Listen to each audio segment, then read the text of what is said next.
the bars, the hookers. No, I didn't know. In here too. Your story, my story, our story.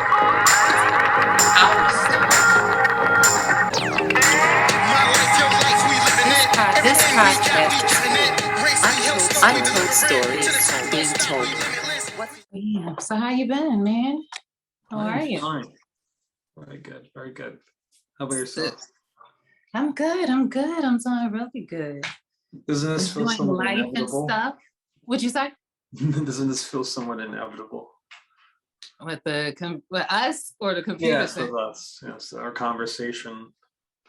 What from what my aunt and my mom trying to hook us up years ago? Is that right? You remember that? 30 years ago or something? Oh my God, we were babies. Yeah, right over my basement. It's like, hey, I want to introduce you to this computer guy. Exactly. and then me with my inability to actually understand and how to navigate that with much savviness. That was quite a combination, wasn't it? It's good to see your face. Same. You look good. Well, you know what? I am, there's a trifecta of things in life to try to get right at the same time. It's hard, it's your career, your health, and your romance, so I got the health part down, so not too bad. That's fine. What's going on with the career? What are you, still computers? What are you doing? In general, I'm dabbling with several things. The main one I can't really talk about, but it's good. It's okay, Yeah. Yeah. Cool. Yeah. On romance. Before we start, hi everyone. Hello everyone. I'm Naya. This is my guest, Lex. Hello everyone. Hey, introduce yourself. Sure. Well, my name is Lex, and last name Peters, and I am polymath / interested in people and things, all things in general, and I am blessed with this opportunity to be alive and to share my experiences with the world, whoever wants to listen here, and thanks for having me. Yeah, having you on Untold Stories. So back to what we were talking about. I'm eating grapes here. I had my dinner. Did you eat dinner yet? Did I have dinner? Is what you're asking? Mm-hmm. Oh yes, I did, a long time ago. What did you have? Let's see. Today was a vegan tofu hoagie. It's from a place out in West Philadelphia. Where? It's on 47th Street. Atiolas? No, it's actually it's a Vietnamese place on right on 47th Street, right? South of Baltimore Avenue. What? It's near that. It's right around the corner from Dialect? Yes, it's the Phu grocery store. Yeah, I know you're talking about right now. Right, that one. Cool. That's where I was at earlier today. It's always an adventure over there in that part of town, Mm-hmm.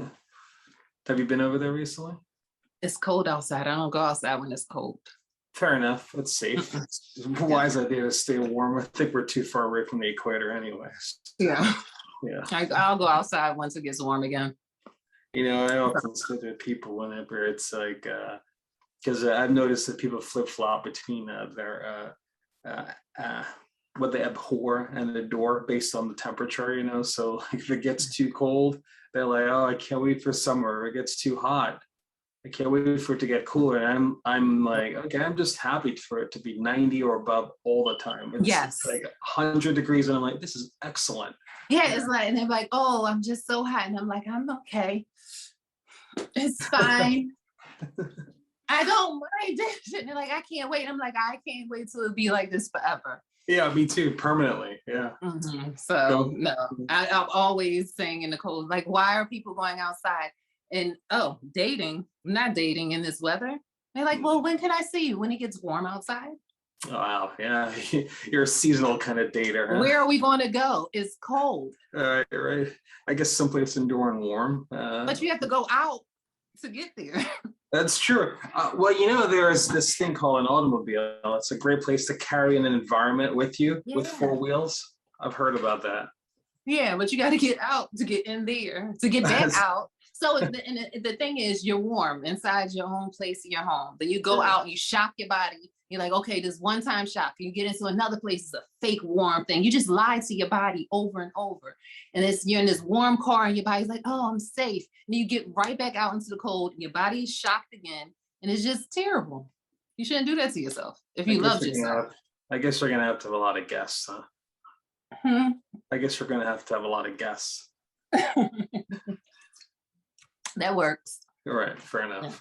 Yeah. Just don't bring the cold in. All right, sure. Keep the cold out, huh? Yeah. So, romance. That's where we were. Job, health, romance. Right. So that is not really even a conversation. My social life is about as fun as a brick right now, I would say. And right, it's not even COVID. That's the sad part. It's just doesn't exist right now, and mostly it's because of my current career. It's very time consuming, and it's like strange to say that because I've never been one to have myself so consumed by my work, and my work is very consuming. I cannot seem to make that space, and I definitely understand why online dating has had such a push for so many people. Oh, I hate it. I understand. And I think it amplifies a lot of problematic interactions. It's strange. Yeah, it is, and it's. I think it's going to get even stranger when we start to enter into the world of metaverse, that kind of environment. That's going to be so interesting. Right, exactly. I can see. Can you imagine being saying wow, that your avatar is so hot? Yeah. Can you put more freckles on? Because I love freckles, and it's like, put one right there. Ooh, I'm hot. Right. Yeah, exactly that. I think at the end of the day, wanting to probably have some authenticity with your avatar and its representation of you. I don't know if it would be considered what was it, catfishing?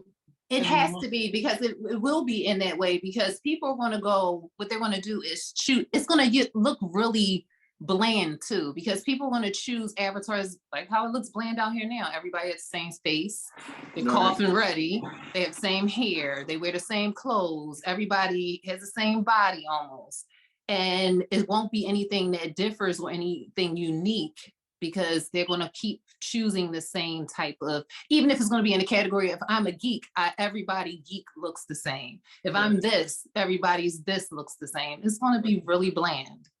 I think that's safe to say. In general, it's with humans, it's kind of like a risk to be different, even though it's something we might idealize.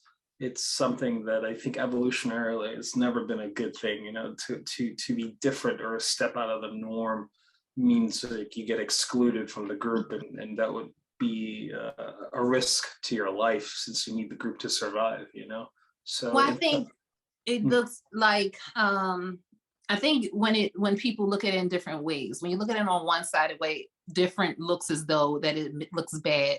But when you look at it in a holistic way, different is what it's supposed to be, because I need you to be another part of the wheel. We can't all be wheels.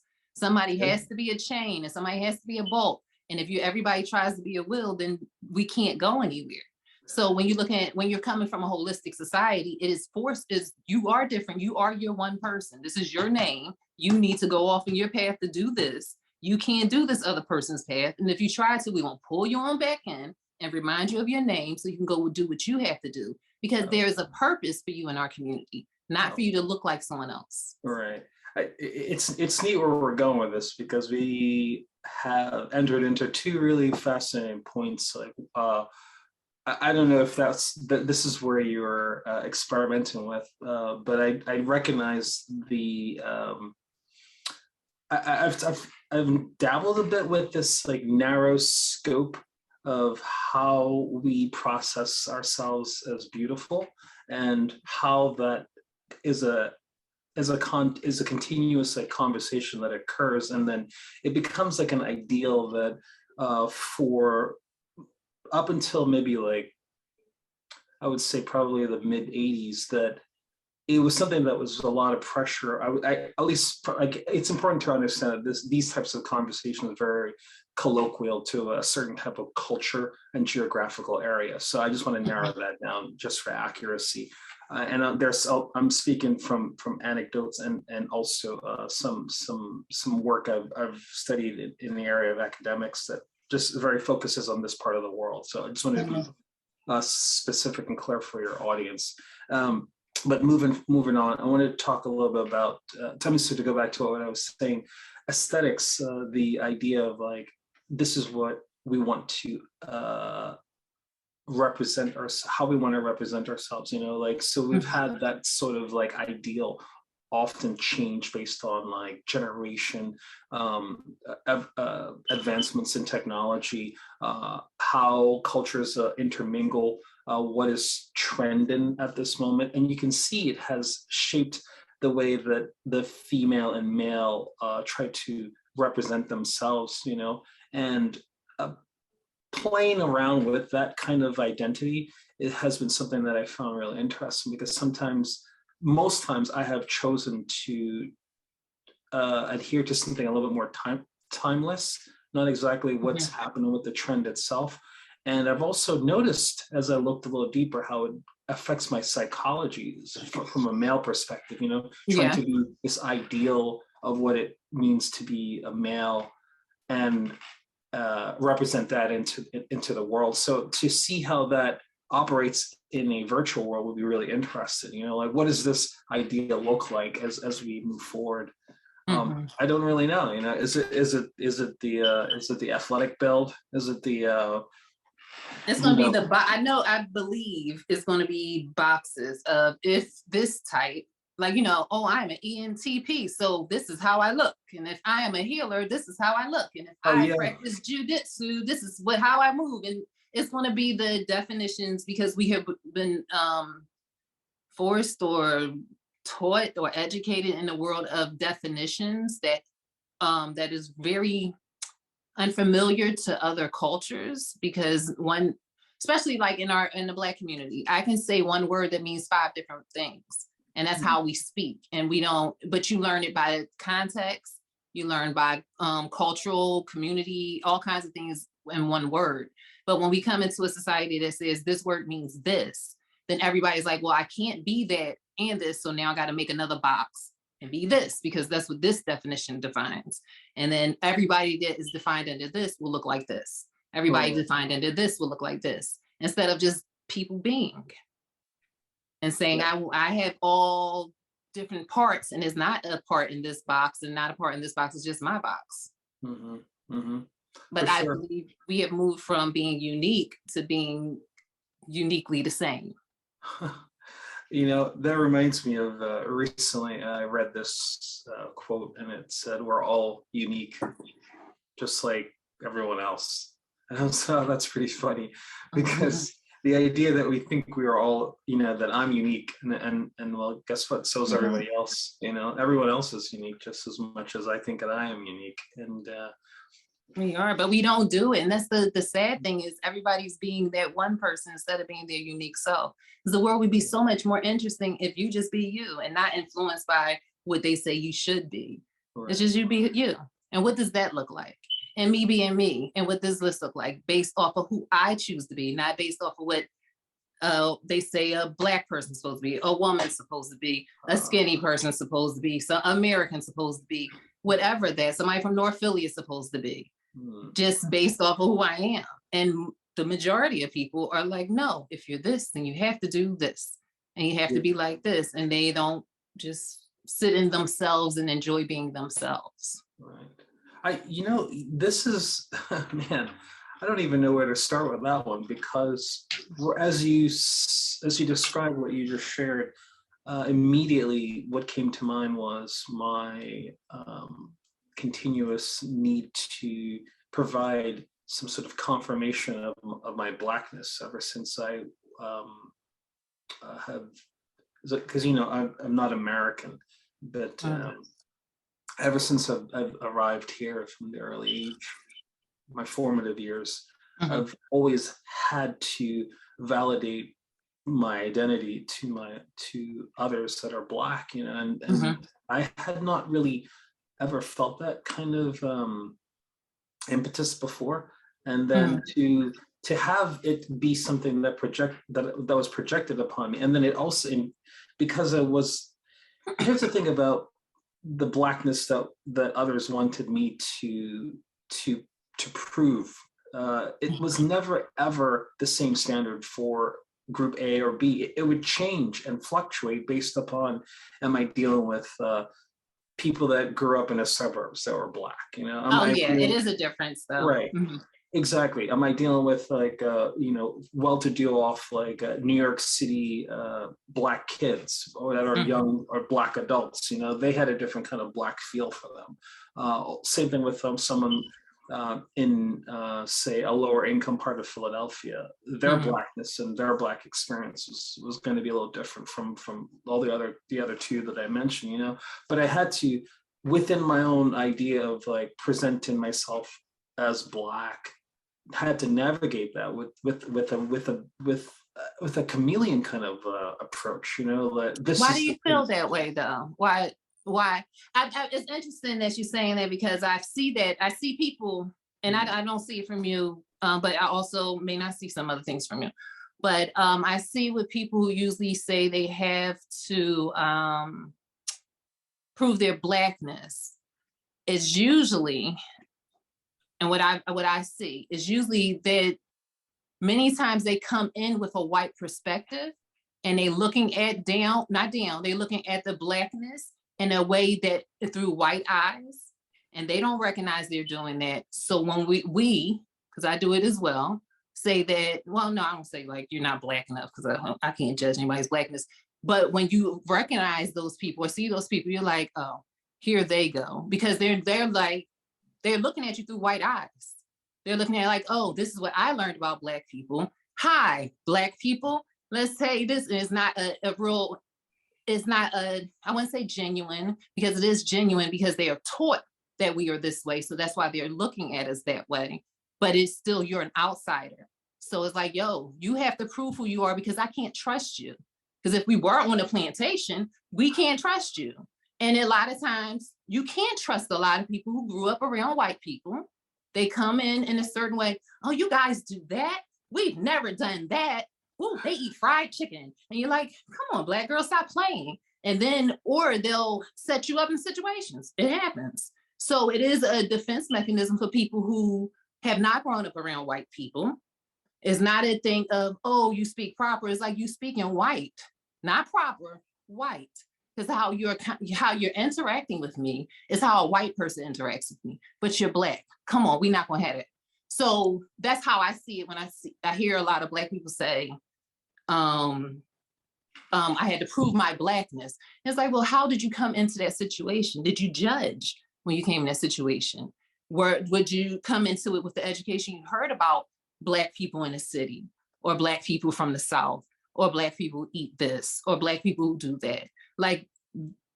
Do people who say those things take that in context too? Interesting. Right. So, okay. So let's backtrack a little, right? There are a couple things that are expressed that are outside of the realm of my ability to control, that are used to validate or invalidate my Blackness, right?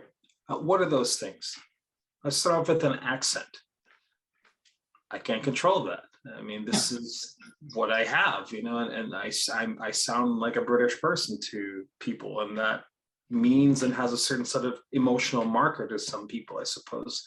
I don't know what it is, but I don't know about Black people for that, because we don't consider, we white people are British. When we see a right, Black person that's British, it's like, oh, he must be Jamaican or he must be right, African. We don't look at it right, like he's a British person. We know you still Black. We know, right, yeah. right. Yeah, yes, exactly that. So It's like, what kind of Black are you? what You kind gonna of tell Black? on us? That's what it is. You a telling Black or you Right, cool? So that'd right. be where that thing goes. But Right, good. I see. Right. So, well, I mean, I did end up with a lot of the Jamaican misidentification that Mhm. occurred fairly right off the top. So you're absolutely correct about that. That was something that happened. And I mean, I'm 11 years of age, and I don't really know what these things are. These markers. So I'm adapting to this world of like. See, here's the thing about identity, right? It kind of works in three ways. You have an identity that you think of yourself. Mhm. You have an identity that you want to project onto the world so others can look at you and say, that's who you are. And then you have an identity, the third part, right? Where other people choose to say, See you as. this is who you are to them, right? Mhm. You have three types of identity. And if they're incongruent with each other, they create like an internal psychological turmoil. You're constantly trying to understand what characteristics do I have or need to express to thrive and survive in the conditions that I'm in. So Mhm. so I'm constantly like, up until probably I gain a little bit more agency over my physical place that I reside, as in like where I live, places and things that I want to do for entertainment. I was caught up in this vicious cycle of these three things, these three types of identity: who I think I am, who I want the world to think I am, and how the world thinks I am. Before And, you go on, where in those three identities do you know who you are? well, Because identity. thinking is not knowing who you are. Because I'm confused. Two of those things, I definitely understand they can be a part of.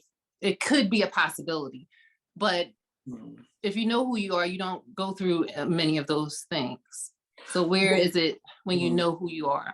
Well, you see, we're like moving targets. I don't see identity as a bullseye. You kind of, Okay.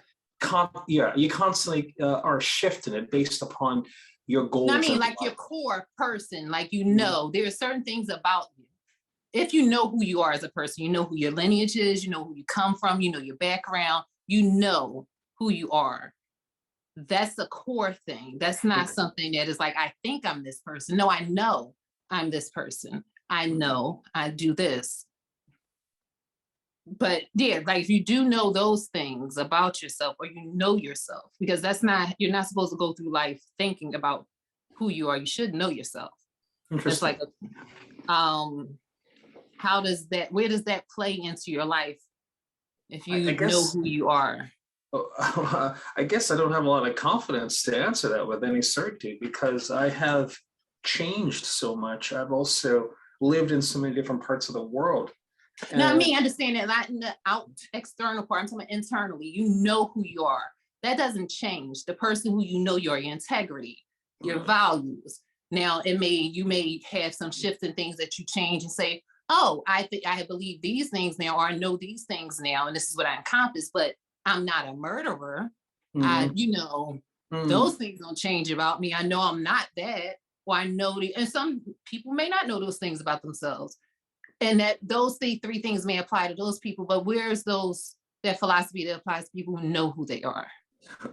It's okay. So with all honesty, that's a really difficult question to ask, because I've explored this topic somewhat extensively, right? And I got caught in this really interesting situation. I'm sorry, this level of analysis where I began to understand that who I am is someone based upon the situation I'm in. And I might have core values, but I can, and I have noticed in time that I do change. I adapt those core values based upon like my goals or. Okay, I understand now. We have different views. Like I come from a culture and a basis that I know who I am. These are certain things. Then people know that there's things that's just not going to be a part of like my soul and spirit does not do certain things. And I live within my soul and spirit. I live within an internal part of me, and I have fun in this external world. External world, fun. Internal world, I'm cool as I don't know what, steady, stable, and loved. But some people may live externally, and internally there's external.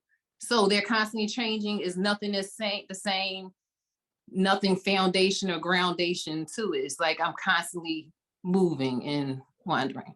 So that's two different type of people. Right. Okay. Fair enough. Another thing too that kind of makes it difficult for me to answer the question is I have had this constant shift in my thought processes. You know, I've gone through a fair amount of destabilization in what I would consider who I am over the last 15 years. And it all started because I decided that I was going to revisit with a fair amount of intensity reading nonfiction work. And I wanted to cover. It could be my house too. right, exactly. I wanted to cover as much as possible in the area of just like human behavior. And okay, before you continue, to learn about who you are, what have you done to learn about who you are? Like, have you gone back into learning who your grandfather is and your great grandfather is and your grandparents and where they come from, and learn like studying like how did they grow up? Because sometimes you may not be like your dad, you may like be like his uncle, because you learn your artistry from them. Have you gone back into your family history, not in books, because that's just a generalized way of somebody trying to figure out how we are. Just have you gone into your history to say, hey, I look like this person, or I got a skill from this person, or I got this from this person, and kind of figure out how they live, and also how they has put traced upon your DNA, because that's how DNA works, is like memories as well. And that's how you get to know who you are, based on your memories. Right, sure. And your ancestry and your lineage. Right. I don't, my family is so fractured that I don't have access to that. So I can't conjure up any sort of like historical references based upon what information I can gather about my progenitor's progenitor. You know, it's so fractured. I just don't know them. I'm not connected to any extended families, so it's difficult to answer that question. Yeah, that's hard. Yeah, exactly. And the problem with that is I attempted recently to reconnect with my progenitors. That was not good. That did not go well. Okay. Yeah, you know, your mind does something really odd where it does not age things or people when you don't see them for a very long time. It also in your memories. Right, exactly. They're just in your memories, and also you don't, because what time does, it changes things and people. It changes the way you think. Your experiences influence the way you think. So I have decades of absence from my progenitors. Yeah. They're absolutely different from me in ways that wow, this is very odd. You not only are you a stranger, but you're a stranger that I don't really want to be close to.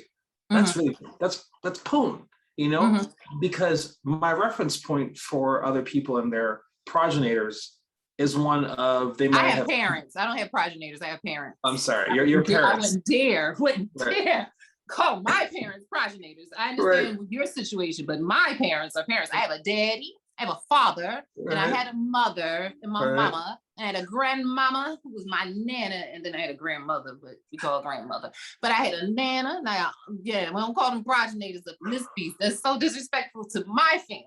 But I definitely understand where you're coming from because of your situation. Right. Just had to straighten that out, because I'm not getting in trouble for some progenitions. Not up in here. No. Sure. Don't play that. Don't play that. I'll get Somebody hit me right now. Nope, go ahead. Look up. Oh, that makes me happy. You know, I had to straighten I that. Straighten that out. absolutely. But this is exactly what I'm saying. It's like you know, you have a connection with your mother and father and your nana and your dada, and this is it's beautiful. You know, I cannot stress how excited it is to continue to add to the number of individuals that I've met that have those relationships with their families. So these are my reference points, and then they don't apply to me, you know? Yeah. And so really quickly, and I keep cutting you off, but it's just sparking my mind. Have you ever like joined any groups with other people who have gone through what you're going through to kind of like have somebody that's like a familiar thing that other people can't relate to? Because I couldn't imagine being attempting relationships with other people and attempting to explain why you are the way you are or how you feel the way you feel about certain things, and not have someone to be able to understand where it comes from, and then to be able to search out or reach out to other people or find groups that of people who have gone through what you've gone through, to be able to say, hey, I know I'm not crazy. Nobody else understands what I'm talking about, but you do. And if, you know, just to have that kind of familiarity, because it can be lonely to have your own, to be in a space where you're like, no, I understand what I'm saying. I went through this. I'm telling the truth, but everybody's looking at me like something strange. right, You know, right. have you ever like looked to groups or? No, because the need has not been strong enough for that. I haven't had questions that I needed a group to help with answer. Well, not questions to help with. It's like, if I had cancer, I don't need to go to the group to say, hey, how you deal with your cancer? It's just like, Dad, you know what? I'm in the room with people who had cancer. We don't have to talk about nothing. I just know they understand me in some kind of way. I got you. And we don't ever have to talk about this experience, but just to be around someone else who went through what you went through or go through what you go through is just like, we can go have ice cream and never talk about it. But it's a more of a comfortability because, like you said, your experiences shape you. So some of those may shape your mannerism or shape some other thing. I don't know. But it may be something that's familiar to someone else who has done it. And you're like, yeah, I do the same thing. And just, you know, not just like, oh, I have a need to talk about this. It's just like, it's cool to be, I like to play basketball. I like to hang around people who play basketball. We may not play basketball, but I like to be around people who understand if I ever have to talk about basketball. Fair enough. Right. Yeah, sure. Absolutely. Yes, I guess my comfort or support. There you go. My support needs I haven't had to have them fulfilled in that manner. So I have not reached out or created any sort of like connections with groups. I have a fairly healthy amount of connection with individuals that I have consulted with, therapists that I've also spoken with about these things. So I guess in that sense, that would be the extent of my reaching out, you know, and to others for support or understanding of my situation. But there's a moment, right, when, especially when, and I think it's part of my journey of becoming a man, you know, when I entered into my own, I guess, manhood in a way, that I was able to take agency for my challenges, you know, and not have a lot of like difficulties in regards to the need to have resolution for things that I would have considered a transgression against me. Yeah. You know, there's a moment when that happens that for me, it was an acceptance of others and their challenges and how their journey collides with mine, and it didn't leave me in the best of positions, but it's okay because I'm here right now and I can define my own future going forward as an old man, you know? So, before we continue, I know we keep speaking about it, if you don't mind, so nobody understands where you came from or any piece of that background. Do you mind getting a little clip of that? If not, that's fine. Also, because we just talk. Totally. So I'm British, and I was there until probably like the age of 4 or so, and then my family came to America. I was in Your America family, how long have they been in Britain? since I was up until the age of 4. No, I mean prior Sorry, to them, prior to like that, their family and their family before that and their family before that, since you're British. I cannot answer that with any accuracy. Oh, okay. I just don't have that information, you know.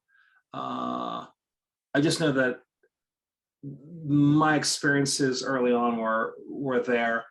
Came to America for about maybe a year and a half to 2 years. Then I lived in Trinidad for from the ages of like 6 to 10 or 6 to 11, and So your then family is not from the islands at all. They're strictly from Britain, like from slavery my time, Britain. right. My mother is Okay. from my mother's from Trinidad. Okay. Your Yeah. father is from Britain, like Yes. slavery time Britain. Yeah. Now I'm just saying because technically, unless he was part of the Moors, and that's perfectly true too, because I've been in Italy and see our mark in Italy. I'm just saying so people have a context because most people assume that if you're in Britain, in England, this is Britain too, you're from the islands. But there are Black people who were slavery started before, going from the coast of Africa up there before it started over here. And prior to that, Black people was ruling over there. So, I mean, it could have been, your father could have been a part of the ruling class and he stayed in Britain, or he could have been a part of the slave class or whatever. I just wanted to clarify because people don't understand our history and how we be living places. That's true. That's true. That's true. You're right. I mean, all those things are real possibilities, and I would like to know. And as I've stated, I just don't have access to any sort of information to verify, But so that's my background, and that's what sets up my. If we were to circle back to what we were talking about earlier with identity and you got here at 4, you went to Trinidad at 10, you came back to Trinidad from 6 to 10. Mm-hmm. Yeah, and then back here, and then from here on have not departed. And you didn't come back here with your parents? From Trinidad? Yes. I came back, lived with my mother and her husband at the time. Okay. Yeah. Okay. All right, you have the background, so now we caught up. Yeah. Exactly. Now they know what they're working with. If they want to consult me, they can reach out. Right? We can form like a what do you call it? What's the name for that? Expats. Something. Yeah, British expats. Yeah. Yeah. So, all right. Well, this is a great time I'm going to send you something in the mail. Okay. I'm really bad at mailing things, but you're going to get it. I promise. I'm not going to promise. I'm going to send you something within the next 2 weeks. We're good. I know we're still in the same city, and it will get you to you the next day. But it's going to take me maybe 2 weeks to get out. Well, but this is what I'm going to send you. I have a nice mug I'm going to send you. I have a game that we're going to play. It's not going to mirror, but it's called Untold Stories. I'm going to send you this little icebreaker game. Okay. And a little treat inside your mug. We'll get the details later, but it's going to take me probably 2 weeks. I could probably drive it to you, but I don't like to drive. I don't like to drive either. So I can also come to you. Yes, you can. Yeah. I have no problem with it. You'll probably get it faster if you come to me and get it. Yeah. I think that's. I'm not too good on the waiting. I just don't like to wait anymore. Terrible. Terrible. Okay. So these cards, I'm gonna pull your card, and it'll be a question that you ask me, and then I'm gonna pull a card and ask you. Okay. And it's just a little icebreaker game. Here we go. Your card to ask me will be this one here. You probably can't. Can you see what it says? Or it doesn't mirror? Yes, I do see it. Yeah. Okay. And this is my card to you. All right. You want to go first? Okay.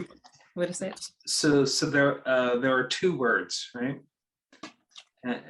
On the card. Okay, got it. And I'm going to complete that as a question to you, correct? No, you asked me that and I have to complete it.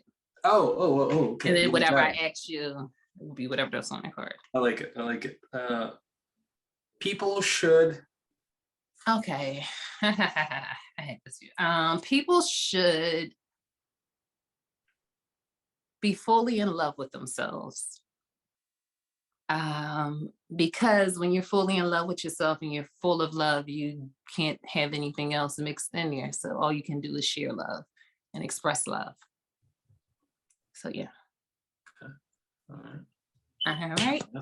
Maybe you can put that in your avatar. Oh, I'm not going in the metaverse. As soon as all the people get in the metaverse, I have all this land and free stuff. It's almost like here in Philly during Christmas Eve Christmas Eve. I always go downtown. I didn't go this year. I go downtown and it's empty. And I dance in the middle of like Avenue of the Arts because I like ease on down the road. And it's like nobody out there. It's all the whole city's mine. Yeah. So when these people go on the metaverse, the whole city will be mine. I can get a horse and a carriage. I don't have to drive. I'm going to have a ball. I can't wait until this thing go up. Is it going to be an electric horse? No. This going to be Charlie. Come on, Charlie. Come on. That's going to be my horse. Fair. I'm gonna be like a blacksmith because I'm gonna have to shoe them and everything. I can't wait. Me too. I'm looking forward to that. Yeah. All right. My question to you is a question. What do you want to change about yourself? If anything. You want to be taller, bigger ears, shorter ears. Oh man. Okay. So does it have to be a physical change? It can be anything. Okay. Anything. All right. Anything. I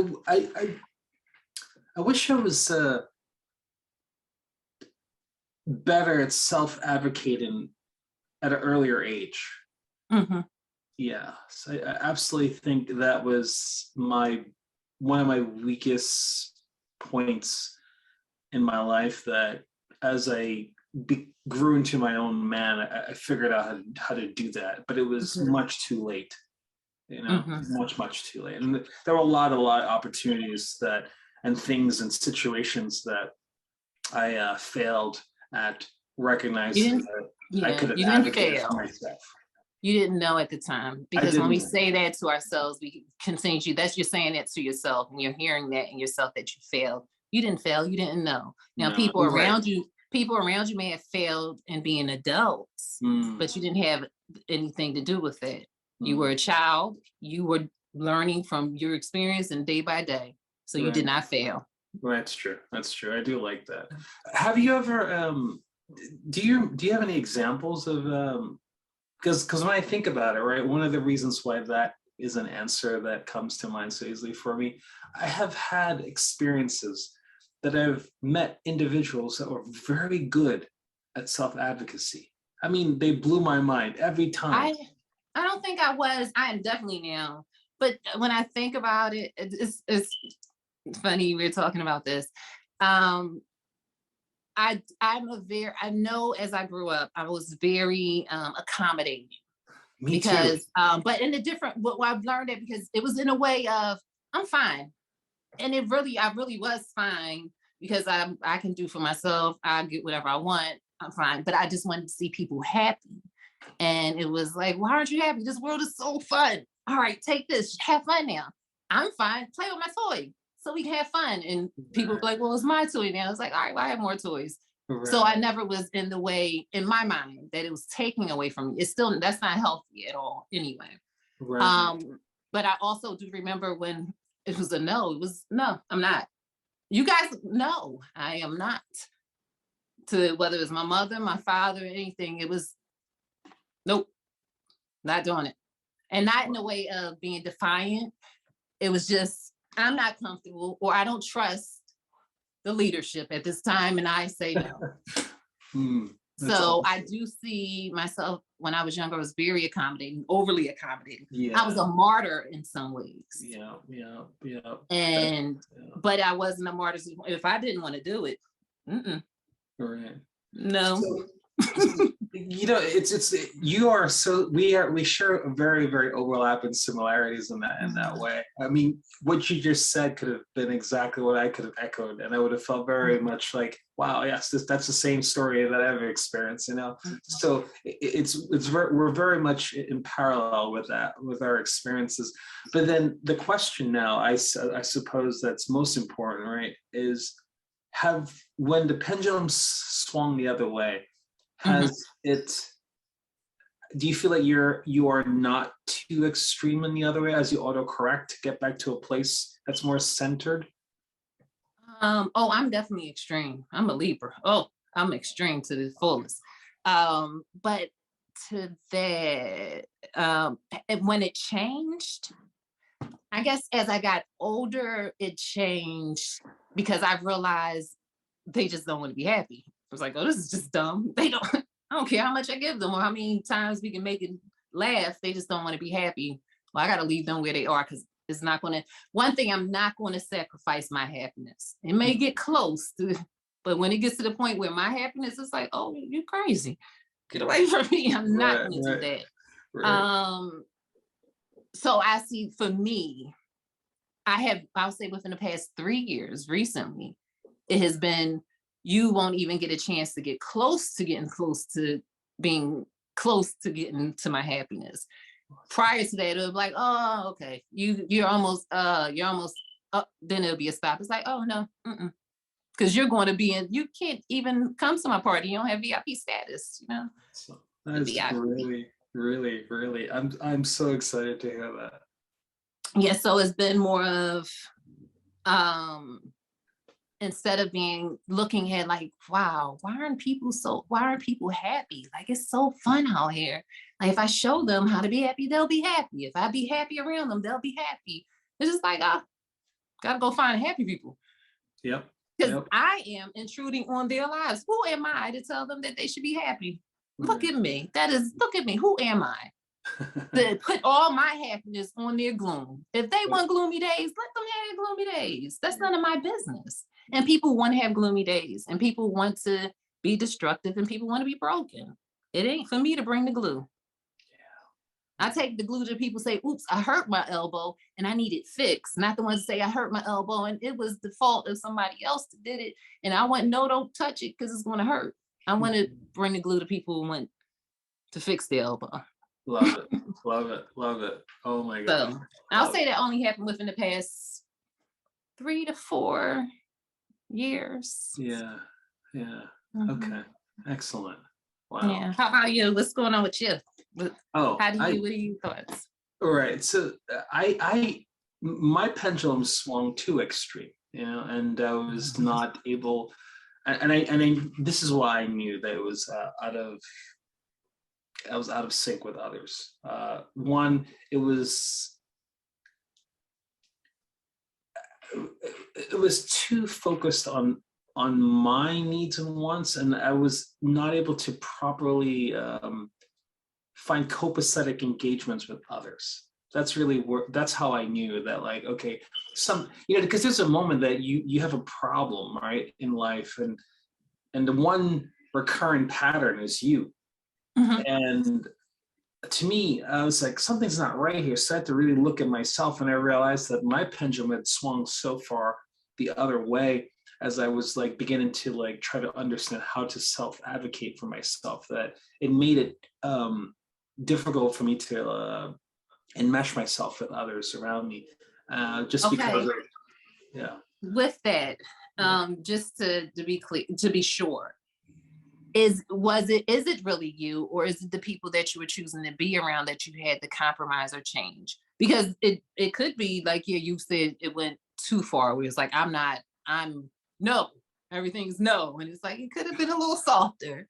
Or is it that you possibly are still choosing to be around, I'll say this, let me try to, when you are abused, or I'm not going to say what situation you be in was abuse, or treated a certain way that is unfairly or on a constant basis where it becomes a ritual in your life, you tend to find people who would do those things because it's a comfort. It may not look the same way that it did when you grew up, or was in it for that long period of time, but it's a pattern within that person that you seek out or people you seek out because it's a comfort. Because change is not comfortable, whether it's a good change or fantastic change or whatever, it's still uncomfortable because it's new. Sometimes for people, I love change. I like as far as like, oh, purple sky, running out in it. But some people change can be difficult. So they tend to find people or patterns and they can look totally different, being different, all kinds of, they're coming a different way, but still do the same thing. Even Right. if that same thing is kind of still in a negative way. Sure. That's all I was just asking. When you describe what you describe,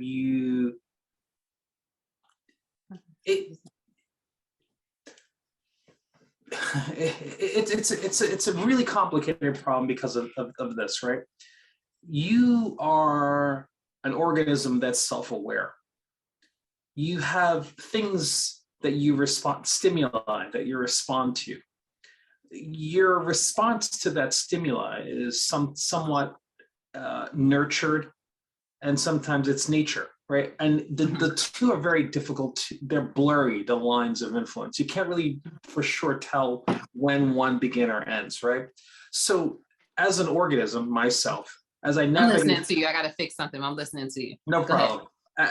As I navigate the world, I'm not really sure what it is about myself that allows me to take responsibility for the types of stimuli that I am automated to respond to, So I can't demonstrate agency over my desires to change those response mechanisms when they're so automated. Now, and this is the one thing I find very special about the human being, right?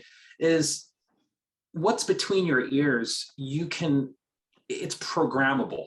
You can change the way you think. And there are lots of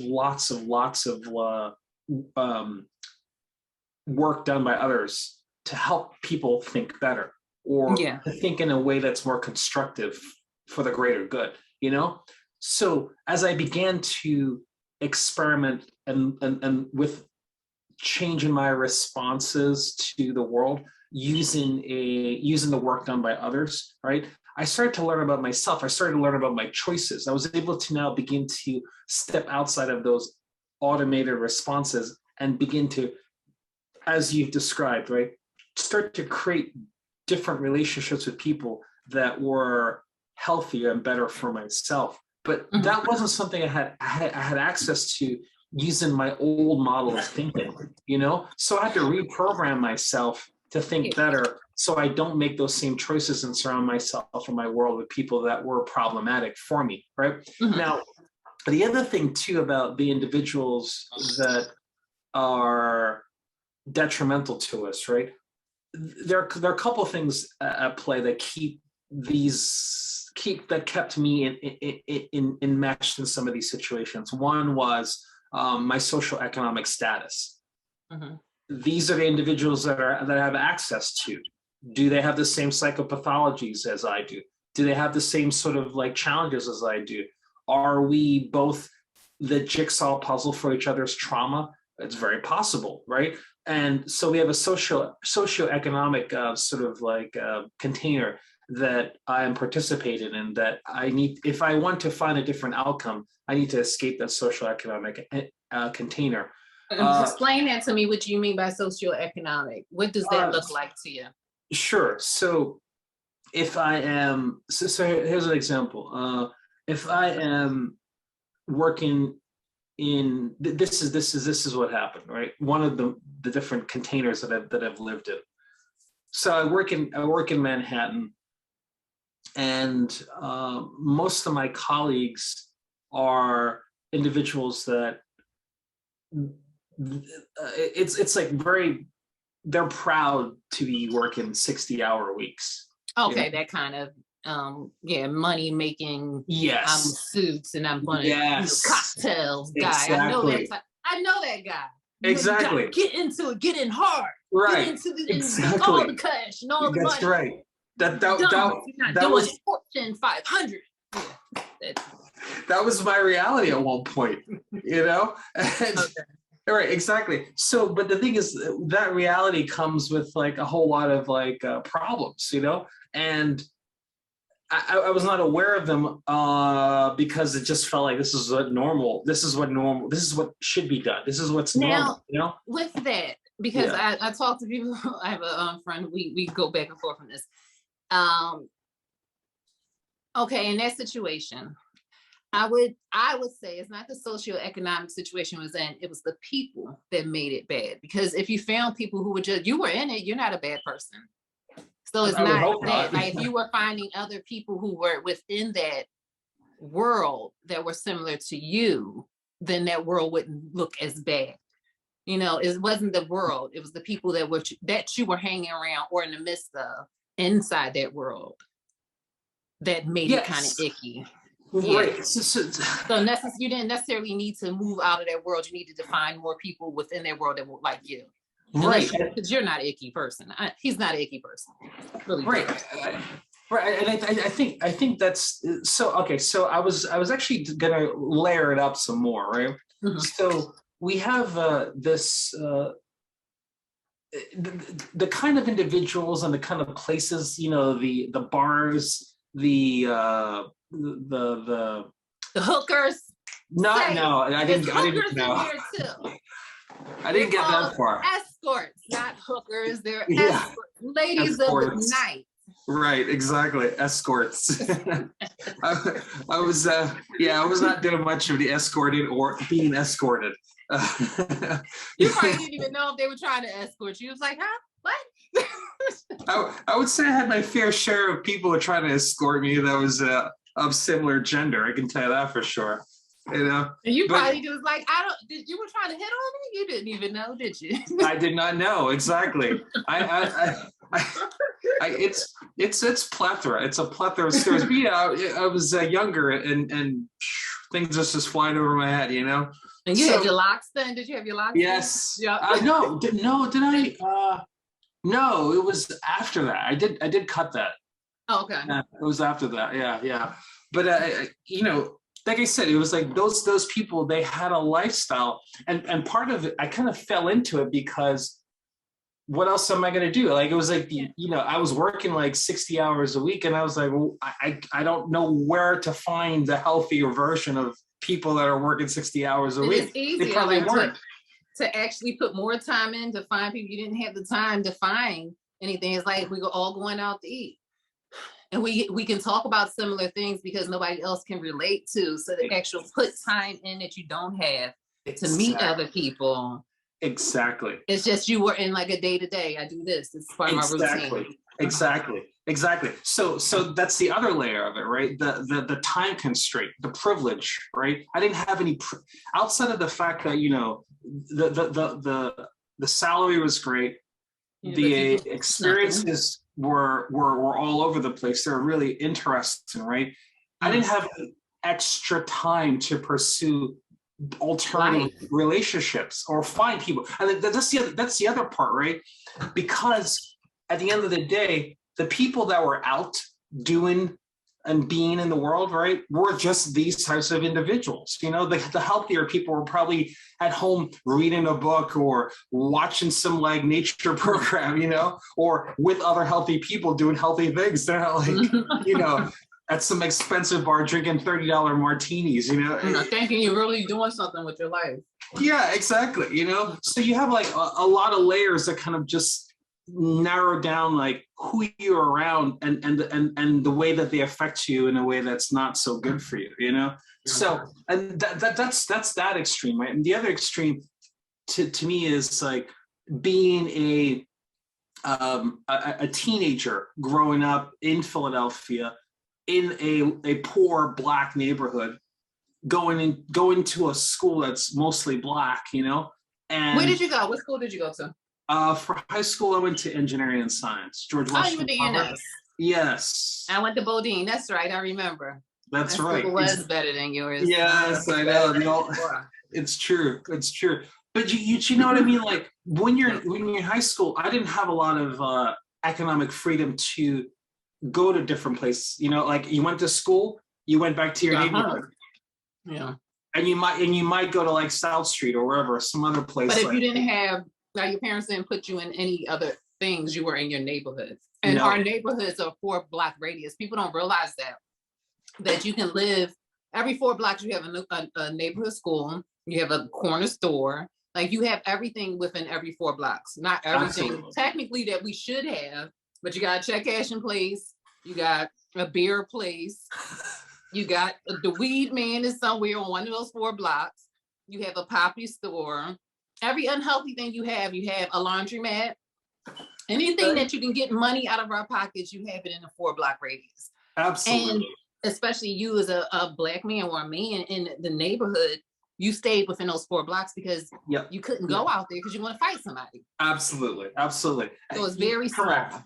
Correct. And I think the way you articulated that so clearly, because you are fully aware of the experience in Philadelphia, it being a Black person in certain parts of Philadelphia, you know, and but that right there, right, clearly gave the context for which I can then choose my relationships from, even if I want to desire something outside of that, you know. So right, exactly. So you know, like, so you can see, like, okay, so I have my nature nurture influence and my preferred stimuli, whatever the proclivities I have, right? I don't know where they begin and end the influence, right? Then I have my situation, my social economic situation, my privilege, right? All these are like filters, little tiny filters that narrow down my choices. So if you cannot escape those filters, right, you cannot encounter a different person, someone. And you know, like the gem, like you, like me meeting you when we were in that awkward engagement when we first met, right? I knew what I was wanted. like, hold on, ladies and gentlemen who's watching this, it was like, hey, my mom comes upstairs, she runs upstairs, hey, it's a guy named Lex. He's his name is Lex Peters. He's a gentleman. He's a nice guy. He's downstairs on the computer. He fixes computers. He's really smart. And I'm like, oh, okay. Come on down and meet him. And I go down the basement. It's like, oh, hi. And I'm like, oh my God, she's so attractive. And I don't know what to do with this woman right now, you know? So, I mean, it was just not really gonna, like, I couldn't, you know, like, what am I gonna put the moves on my client's daughter? Yeah, and she's like telling me to put the moves on you, and I'm like, this is weird. Yeah, I would have been like, yeah, go ahead, put the moves on me, you know. And my aunt is like, yeah, get with Lex. He's wonderful. I'm like, okay, hi. Exactly. Maybe they could have been a little bit more like transparent about their intention, right? But my mom was kind of literally just standing over. It's like, go. Yeah, go. Exactly. Yeah, exactly. It's like, okay, it's almost working. Almost. you know, but anyway, it's like you are a gem, you know what I mean? And here's the thing, right? Even if, to go back to the point, right? Even if I wanted to have and engage the world with better agents, you know, like somebody like a diamond in the rough like yourself, right? Guess what? I don't have the experiences to properly engage it because I've only been dealing with other things that are like not good for me. So you have to kind of, you know, like, so that's the thing about like get into a better place, becoming a better individual. You need to work through, and there's a lot of victims along the way for you to become a better person. Yes. But you know what? I don't consider them victims because people are where they want to be. Nobody's dumb. When people look at situations, it's like, okay, this person this is happening to them, except for children, or people who are unable to get out of situations. But people who are able to get out of situations, they're either getting comfort, familiarity, they're getting something out of it, because when people have enough, they leave. Yeah. So I'm like, I will always say I'm the fault. Like I blame myself for my divorce and stuff like that. Nothing like cheating or anything. It's like he shouldn't have fell in love with me. And my dad was like, well, that's not your problem. But I feel bad. Like, he's like, but you can't force somebody to do that. To do that, they did it. You can't blame yourself that it happened. and you got to move past it. So he wasn't a victim. I'm not a victim. People choose to be where they want to be, with the exception, like I said, of people who can't get out of situations. Fair enough. Because what we do is when we do that, we blame ourselves. Yeah. And sometimes it's like, oh, that person really wanted to be there. They could have said no. Or other times, I know people who play victim. I know a lot of people play victim out of control. So they'll rather you continue to be in a bad situation and treating them poorly so you don't grow. Oh, wow. So just be aware, like, so everybody's not a victim. Right. Life is just life. Right. Yeah. But, well, I do wish that I was, we always tend to, I don't know about you, but I do wish that I had an accelerated learning to be where I am right now, but much earlier on, because there are a lot of really, that moment in our interactions together in the basement, I could have been your ex-husband, but I probably would have told you, from what I know about you and my experience with you, it would have been an experience that I felt was more in lines with my life and who I am and where I wanted to go at the time. But it wasn't something that I had the skill set or the language to engage. Experience. Yes. You didn't see it. Yeah. And that's one thing I'm still learning and have to recognize, because I look at it like I grew up in North Philly, but I also grew up in a two-parent household. And I also grew up with a father who was an entrepreneur. So I understood not someone having to have a 9-to-5 that can still provide for a family. A Black man doing his thing and providing for his family. I came from a situation where we went places every summer. We didn't have money to go places, but we got in a car and drove places. So it didn't seem like it was something major because we didn't have money, but we had experiences. So when I look at my life, and I grew up, like, my family's from the projects. When you think of people who live in the projects, it's like, oh, they're poor, but we had the best time. And everybody had a husband. It was 2-parent homes, not what people assume it is. They weren't supposed to be there, but it was 2-parent homes. Everybody had the flyest clothes because we had boosters that was stealing stuff. So we always had bikes. We always had, like, if you needed a bike, somebody stole a bike for you. It wasn't the best situation, but you always had a bike, So it wasn't anything I felt that, and I had a community, but I thought that's how all Black people grew up. Because it was like, I grew up in North Philly too. I'm not special or different, but it's not the case. Most people didn't have aunts and uncles that was like, we going away out. We catching trains places. We getting on a plane somewhere. We're going to, my dad was part of a, something Black men. It was like a Black men's youth group where they took boys places to go do wood stuff. I don't know. But he was we went to powwows since I was little because we're indigenous. Like, there was so many things that we did that I thought was just a norm. Because in my neighborhood, I live in North Philly. I live where the poppy store is. I don't live anywhere different than anybody else, but my experiences were different. Because not everybody has those. Yeah. And it bore itself. Yeah, and it bore itself out from, just any short bit of time spent with you can kind of figure that out, just in the way that you think. It's really obvious. Oh, okay. You've definitely have been in the world in some capacity, and it's really obvious. So that's what I can tell you that I picked up right away from my first engagement with you. But not everybody lives like we definitely we don't have gangs, but we definitely have neighborhoods. And for you as a man, first of all, the other part is we couldn't go in the white neighborhoods because that was a whole nother issue. You get hung, you can get stabbed, you can get killed. But then in your own neighborhood, literally, you can have the same supermarket, but if you go across that street as a man in a neighborhood, you can get jumped, you can get killed, you can get so much. So you had to stay within your neighborhood. And you had neighborhoods within your neighborhood that you had to be careful about, depending on who you are. So it's really small. Yeah. And if you lived in North Philly, you only went to the Gallery. You didn't go to 69th Street. You didn't go to King of Prussia. You didn't go to Willow Grove. You didn't go to Cheltenham. If you lived in Mount Airy, you never saw downtown. You stayed in Cheltenham. So Philly is small, but it's so segregated. Wow. That touched my heart because I actually know exactly those pockets. I've dealt with all those little pockets. Wow. Wow. So I was the 69th Street. I was the South Street. Okay. That's where I went. The But mall, you the wasn't gallery. you wouldn't go there and hang out down in the gallery too. It was like, nope. We pick our places due to our neighborhoods, and then that really limits you on who you even know in Philadelphia. Exactly. Now, how many times have you seen the Liberty Bell as a kid?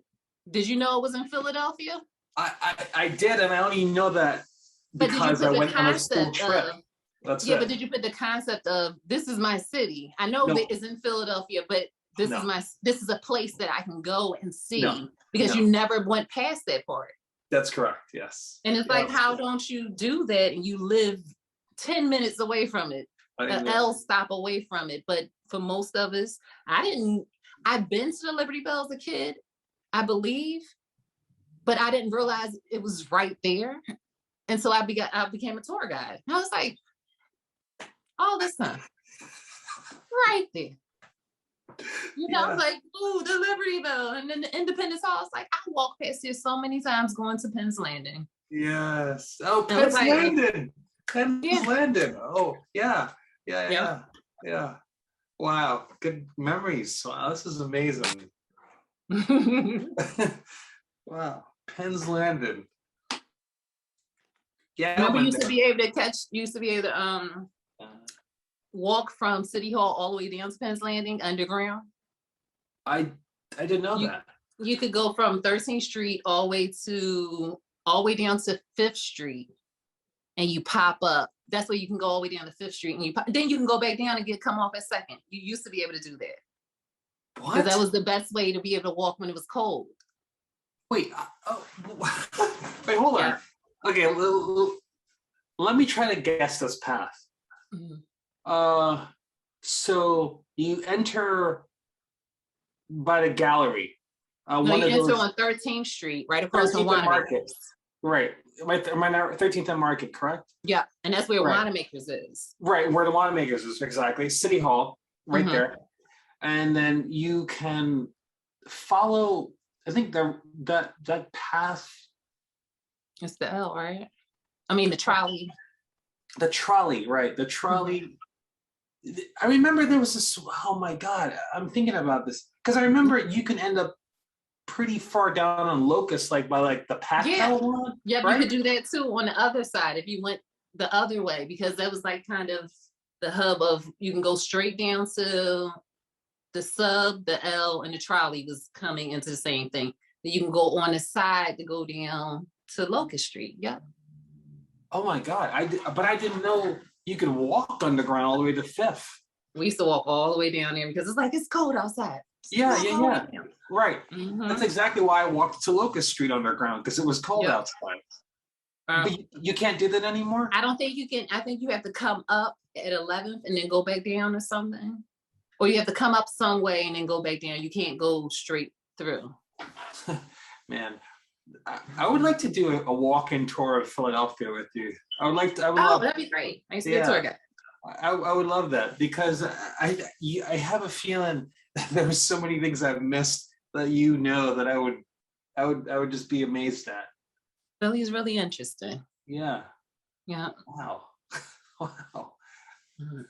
Okay. All right. Let's do another question. Yeah. All right. So these two at the bottom. I'm gonna pull a question for you. Can you see it? Part 1, Untold Stories. Lex Peters. I am living while I'm living to the Father I will pray. Only Him knows how we getting through every day.